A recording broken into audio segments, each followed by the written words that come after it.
حضرت ابو بکر صدیق نے پھر کہا اے علی میں کیسے آپ کے آگے چل سکتا ہوں کہ جب میں نے لجپال نبی صلی اللہ علیہ وسلم کی زبان سے سنا ہے کہ لجپال نبی صلی اللہ علیہ وسلم نے فرمایا جو شخص یوسف اور اس کے حسن جمال کو اور موسیٰ اور اس کی نماز کو اور عیسیٰ اور اس کے زہد و تقوی کو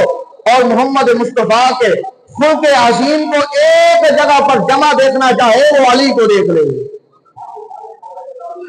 یہ حضرت بکر صدیق فرما رہے ہیں کہ علی میں تیرے آگے کیسے جاؤں، میں نے لجپال نبی سے سنا ہے، لجپال نبی نے فرمایا ہے جہاں پر حسن یوسف جمع ہو، جہاں پر موسیٰ کی نماز جمع ہو، جہاں عیسیٰ علیہ السلام کا زہد و تقوی جمع ہو، جہاں محمد مصطفیٰ کا حسن اخلاق جمع ہو، اس کو دیکھنا جائے وہ علی کی ذات کو دیکھ لے، لہذا آپ آگے چلے، صدیق پیچھے چلے گا۔ حضرت علی رضی اللہ تعالی عنہ وہ فرماتے ہیں نہیں اے ابو بکر صدیق، میں نے لجپال نبی صلی اللہ علیہ وسلم نے سے سنا ہے کہ روز قیامت سب لوگ اس میدان میں جمع ہوں گے حسرت و ندامت کے ساتھ۔ فرمایا خالق کائنات لم یزل کی طرف سے ندا ہوگی، کیا ہوگی؟ فرمایا ندا کرنے والا کہے گا اے ابو بکر